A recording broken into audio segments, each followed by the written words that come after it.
Doctor Zakir, যে এমন কোনো গুনাহ বা পাপকাজ কি আছে যেখানে আল্লাহ আমাদের তওবা কবুল করবেন না? যদি আল্লাহ সুবহানাহু ওয়া তাআলার ক্ষমাশীলতা আর দয়ার কথা বলেন, পবিত্র কোরআনে যতগুলো সূরা আছে তার একটা বাদে প্রত্যেকটা সূরার শুরুতে আছে বিসমিল্লাহির রহমানির রহিম, দয়াময় পরম দয়ালু আল্লাহর নামে শুরু করছি। প্রত্যেকটা সূরা, শুধুমাত্র সূরা তওবা অধ্যায় নম্বর 9 বাদে।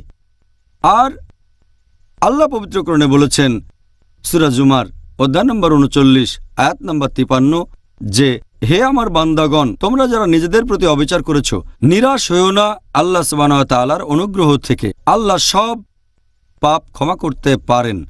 আল্লাহ তিনি তো ক্ষমাশীল এবং পরম দয়ালু। এখানে আল্লাহ বলেছেন তোমরা যে পাপই করো আল্লাহ সুবহানাহু ওয়া তাআলা সব পাপ ক্ষমা করে দিতে পারেন, শুধু যদি তোমরা তওবা করো, যদি সঠিকভাবে তওবা করো, যদি ক্ষমা প্রার্থনা করো, ইনশাআল্লাহ আল্লাহ ক্ষমা করে দেবেন।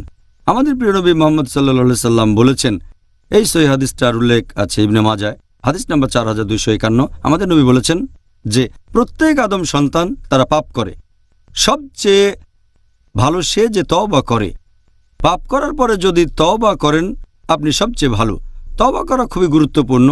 এই হাদিসটা আছে তিরমিজিতে, হাদিস নাম্বার 3540। আমাদের নবী মুহাম্মদ সাল্লাল্লাহু আলাইহি ওয়াসাল্লাম বলেছেন যে আল্লাহ বলেছেন, হে আদম সন্তান, তোমরা যে পাপই করো আমি তোমাদের সব পাপ ক্ষমা করব। যদি তোমাদের পাপ আকাশের মেঘ পর্যন্ত পৌঁছায় আমি তোমাদের ক্ষমা করব। আমার কাছে দয়া ভিক্ষা করো, আমি ক্ষমা করে দেব। আরেকটা হাদিসের উল্লেখ আছে সহিহ মুসলিমে, হাদিস নাম্বার 6246। নবী মুহাম্মদ সাল্লাল্লাহু আলাইহি ওয়াসাল্লাম বলেছেন যে আল্লাহ বলেছেন, যদি তোমরা সারা দিন রাত পাপ করো আর ক্ষমা প্রার্থনা করো আমি তোমাদের ক্ষমা করব। আমার কাছে ক্ষমা চাইলে আমি তোমাদের ক্ষমা করব।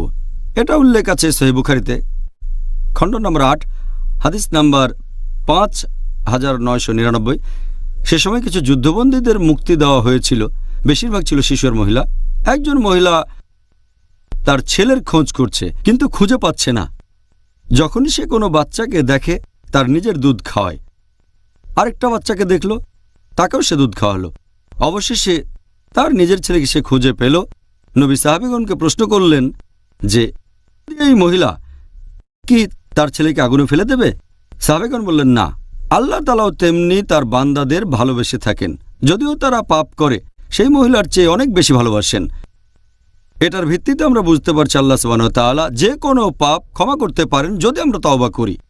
আরেকটা উদ্ধৃতি দিচ্ছি, আল্লাহ পবিত্র কোরআনে বলেছেন সূরা নিসা অধ্যায় 4 আয়াত 48 যে আল্লাহ সুবহানাহু ওয়া তাআলা চাইলে যে কোনো পাপ ক্ষমা করেন, তবে তার সাথে শরীক করাকে কখনোই ক্ষমা করবেন না। এখানে বোঝানো হচ্ছে যদি কেউ শিরক করে আর তওবা করে মৃত্যুর আগে, জীবন শেষ হওয়ার আগে, ইনশাআল্লাহ আল্লাহ শিরকের গুনাহ ক্ষমা করে দেবেন।